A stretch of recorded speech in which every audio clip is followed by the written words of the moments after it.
Bienvenue dans les récits extraordinaires de Pierre Bellemare. Un podcast issu des archives d'Europe 1.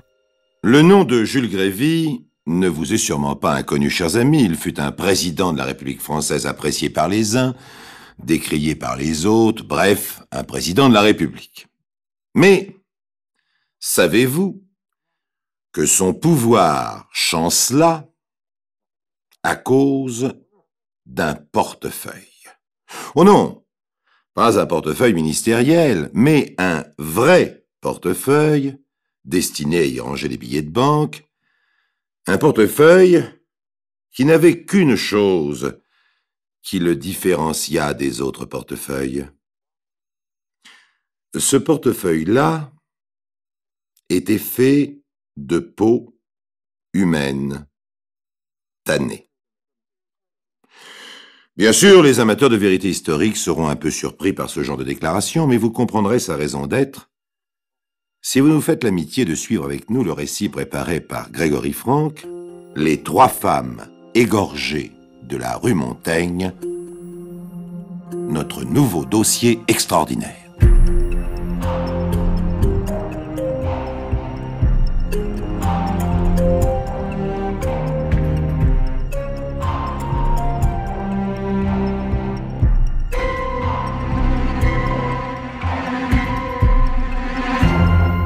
Les 2 petits chiens, les 2 bichons de Régine de Montille, avaient seuls échappé au carnage.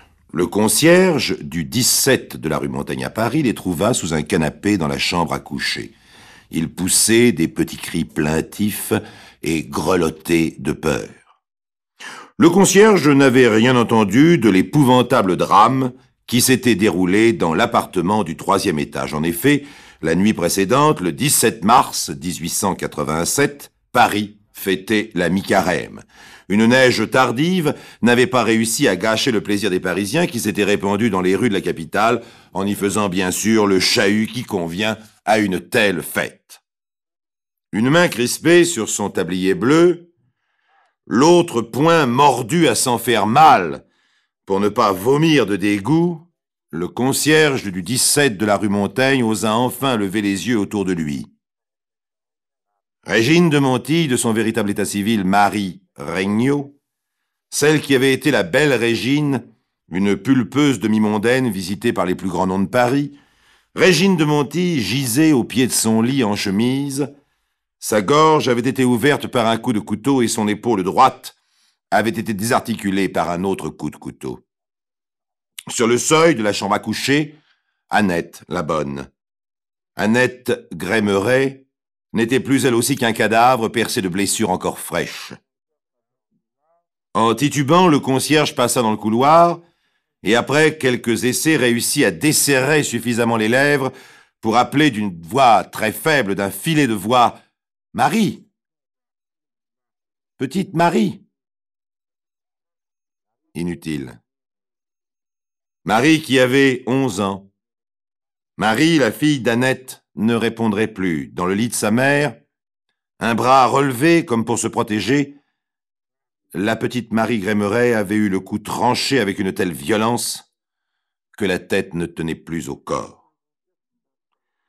C'en était trop pour le concierge qui s'enfuit dans l'escalier. « Du sang !» criait-il. « Au secours ! Quelqu'un ! Tout ce sang !» Oui, du sang, il y en avait partout. L'assassin avait même marché pieds nus dans le sang, comme l'attestaient les traces qui parcouraient l'appartement. Du sang, il y en avait sur les meubles et aussi sur les coffres-forts, où des doigts nerveux avaient laissé ces traces brunâtres qui ne trompaient pas. Ce furent les premières constatations des policiers alertés, et non des moindres, puisque s'occupèrent de l'affaire 3 as de la police de l'époque, 3 hommes dont les succès innombrables dans leurs enquêtes avaient assuré la réputation, le chef de la sûreté Taylor, le sous-chef Goron, dont nous aurons l'occasion de reparler, et l'inspecteur Jaume. En constatant l'état des lieux, ils conclurent très rapidement que seul le vol pouvait être le mobile du crime.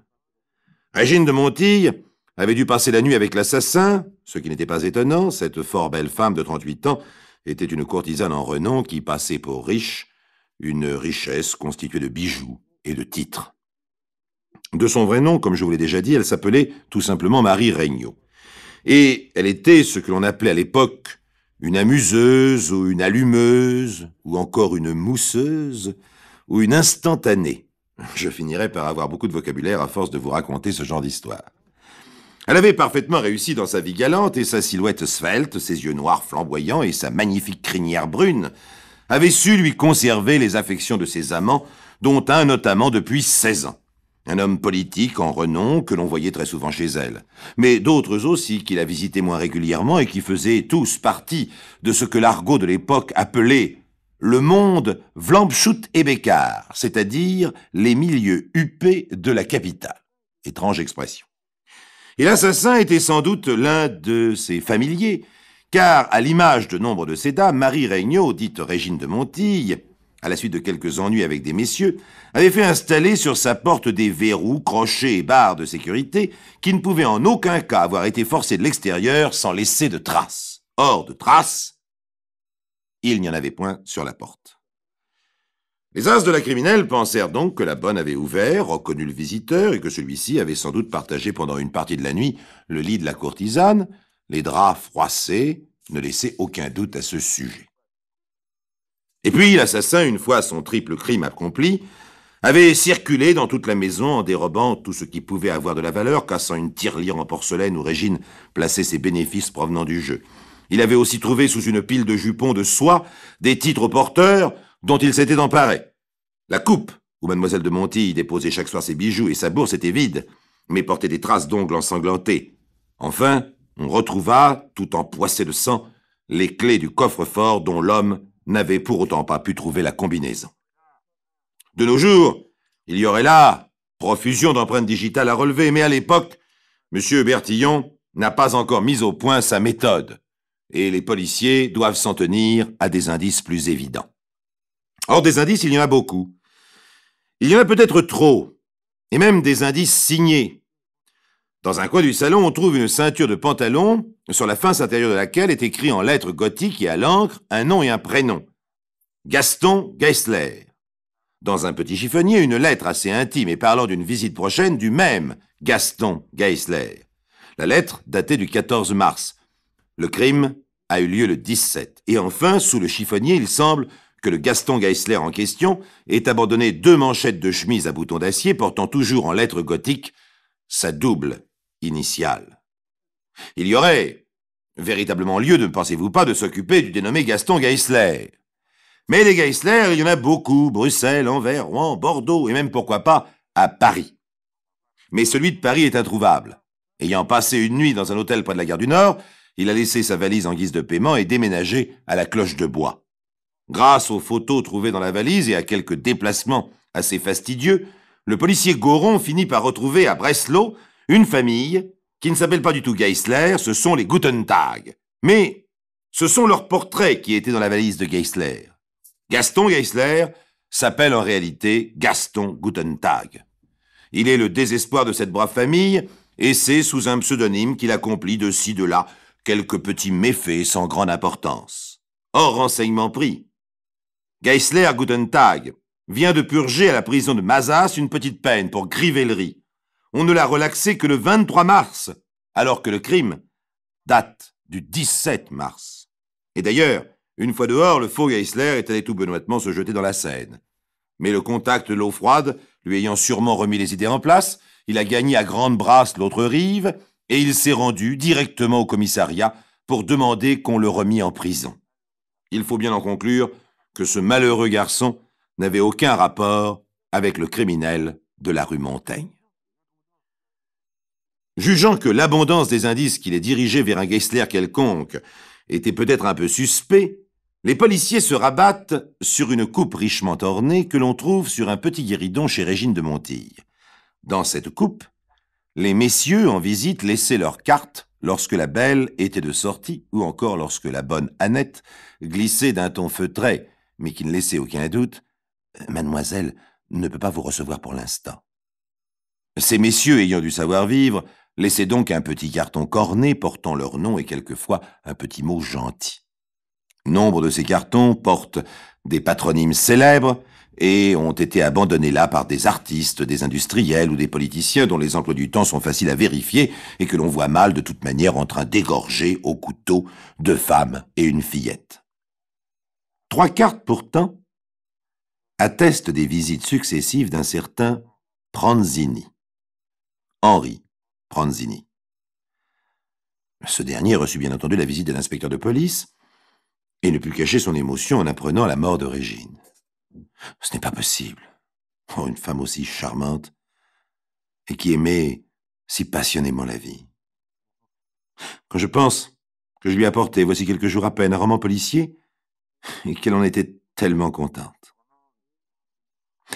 Ce roman, Régine de Montille, ne devait jamais le terminer puisqu'elle l'avait laissé ouvert sur sa liseuse à une page qui se terminait par ces lignes. Jules, sautant du lit, regarda sa maîtresse à la lueur de la veilleuse. Il se dit « oui, elle dort », puis, s'emparant d'un poignard à manche d'ivoire, il l'assassina. L'inspecteur laissa le nommé Pranzini accablé d'une émotion sincère, méditer sur les coïncidences de la vie et de la mort, et il retourna bredouille se replonger dans son enquête. C'est le 21 mars qu'un coup de téléphone venant de Marseille annonça au policier Goron « Nous tenons l'assassin de Régine de Montille, c'est Henri Pranzini. » Mais les choses ne sont pas aussi simples. Vous pourrez le constater dans un instant. Pour l'instant, laissons passer la page de publicité.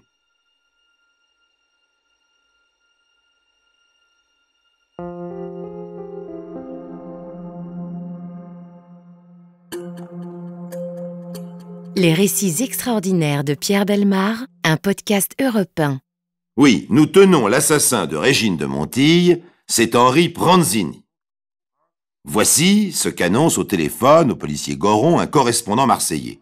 Henri Pranzini, celui-là même que les inspecteurs de la sûreté ont interrogé à Paris 2 jours plus tôt. Le temps que Pranzini soit ramené sur Paris, on épluche un peu son passé et on découvre un personnage hors du commun. Henri Pranzini est né à Alexandrie d'un père italien. Les postes égyptiennes sont le théâtre de ses premières indélicatesses. Il est renvoyé. Parlant 6 langues, il s'engage dans l'armée russe, puis dans l'armée anglaise du Soudan comme interprète, et il organise des caravanes en Perse vers l'Himalaya et vers la Chine. On le retrouve en France condamné pour avoir détourné un mandat destiné à un compagnon de voyage. Secrétaire d'un grand hôtel de Naples, il glisse dans une enveloppe qui lui avait été confiée du papier journal pour remplacer des billets de banque. La compagnie des wagons-lits l'engage. Il détrousse un voyageur revenant des Indes. Mais c'est sur son physique qu'il va compter pour vivre. Un physique véritablement exceptionnel. Car de son père italien, il tient des cheveux, tenez-vous bien, plutôt clairs.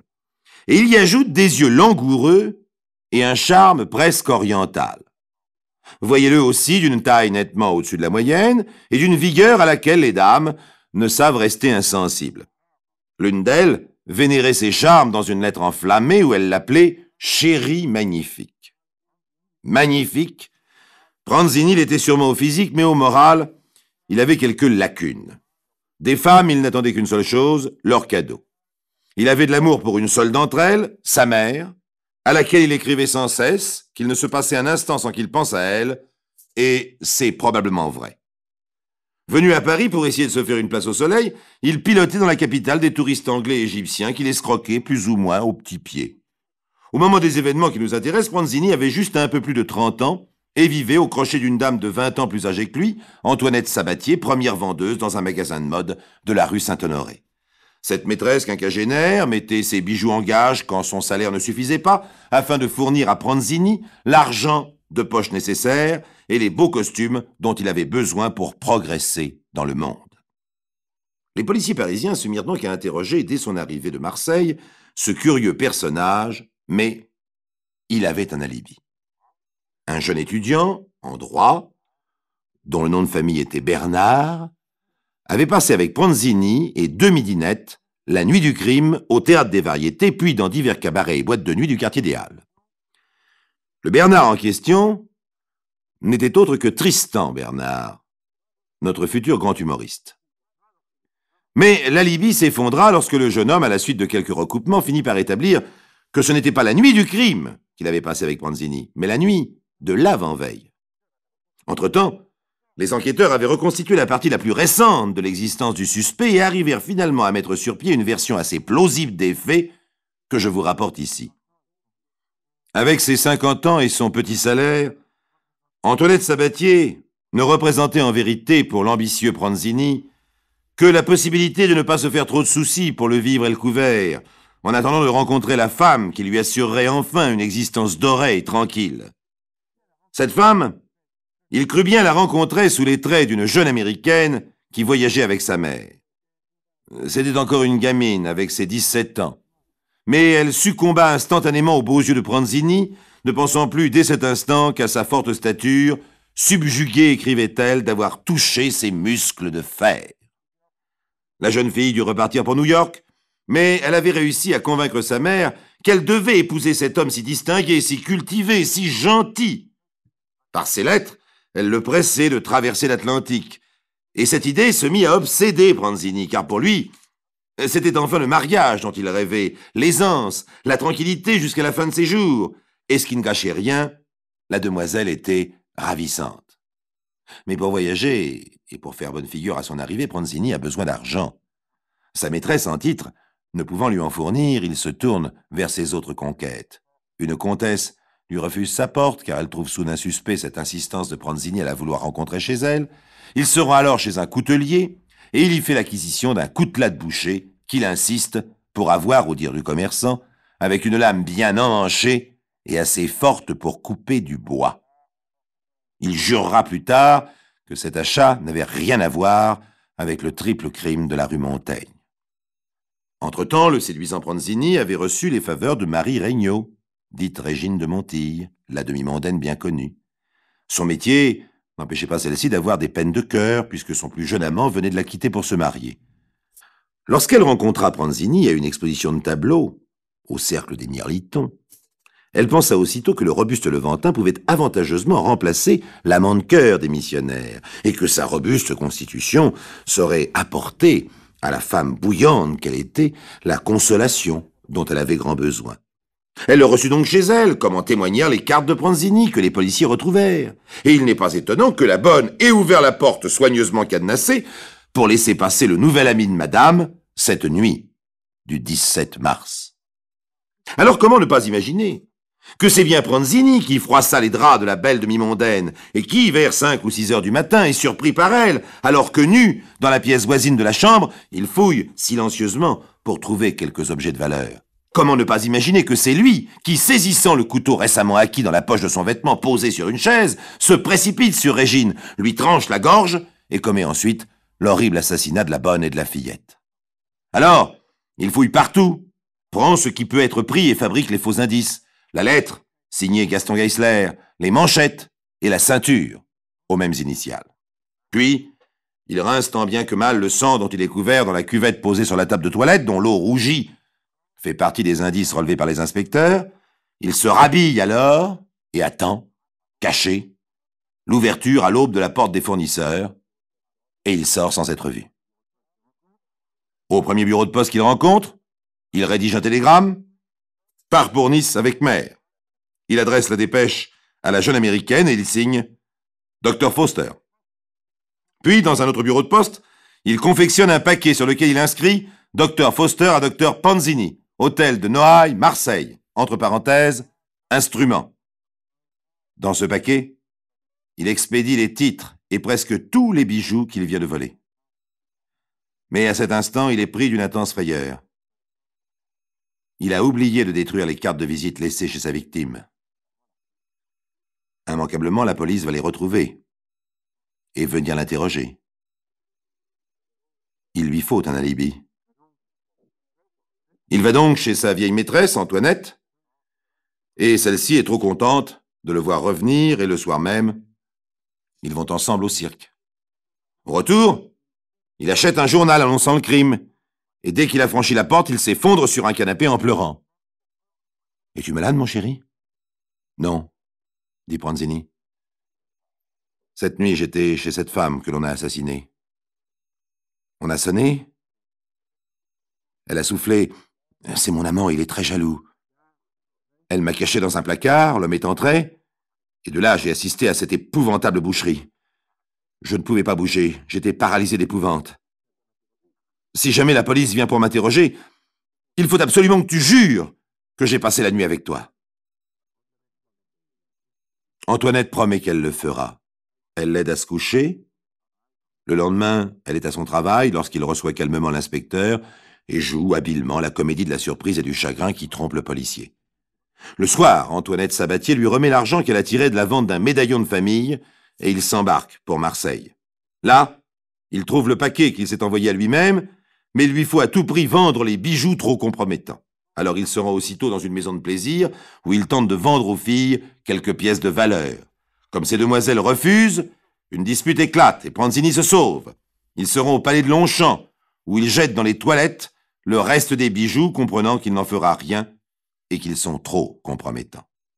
Mais les filles de joie, n'ayant rien eu de plus pressé que de porter les bijoux abandonnés au commissaire du quartier, celui-ci retrouve le cocher de fiacre qui a conduit Pranzini, et on arrête le colosse dans une loge du Grand Théâtre où il écoute le premier acte du Barbier de Séville. Se voyant perdu, il a un geste de désespoir ou de courage, et tente de se suicider en s'étranglant pendant un moment d'inattention des policiers. Mais on le sauve, on le transporte à Paris. Alors Antoinette se rétracte et adjure son amant de dire la vérité, car elle ne le croit pas coupable. « Mais si! Mais je vous le jure, persiste Pranzini.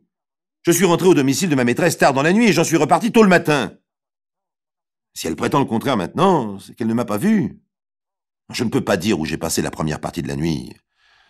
Ce serait compromettre une femme du monde qui ne doit en aucun cas être mêlée à cette affaire. »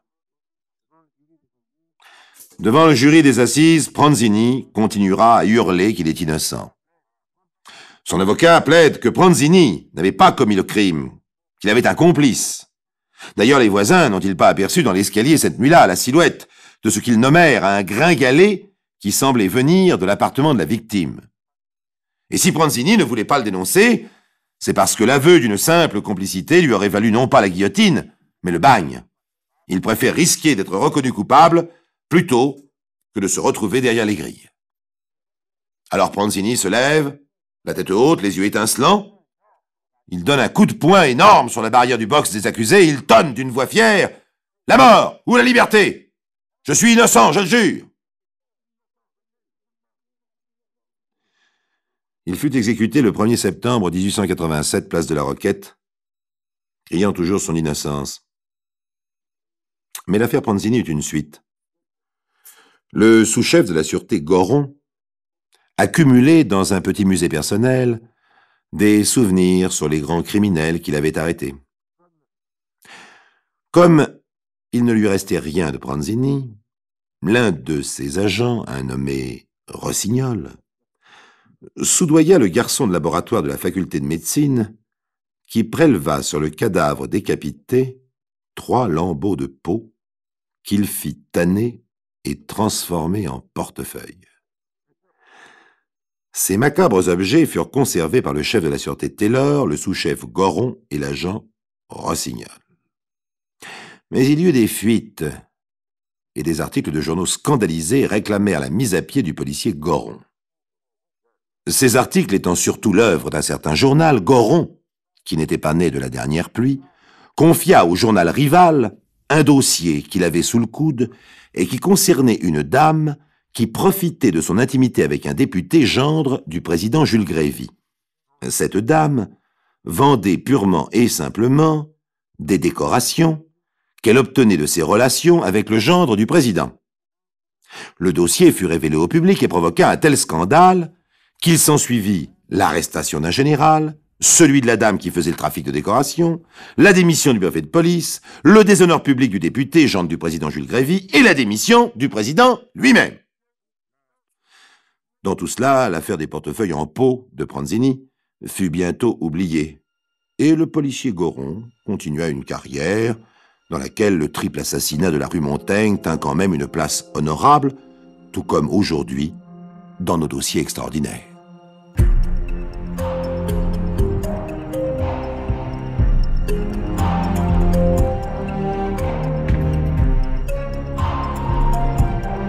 Vous venez d'écouter Les récits extraordinaires de Pierre Bellemare, un podcast issu des archives d'Europe 1. Réalisation et composition musicale, Julien Tarot. Production, Estelle Lafont. Patrimoine sonore, Sylvaine Denis, Laetitia Casanova, Antoine Reclus. Remerciements à Roselyne Bellemare.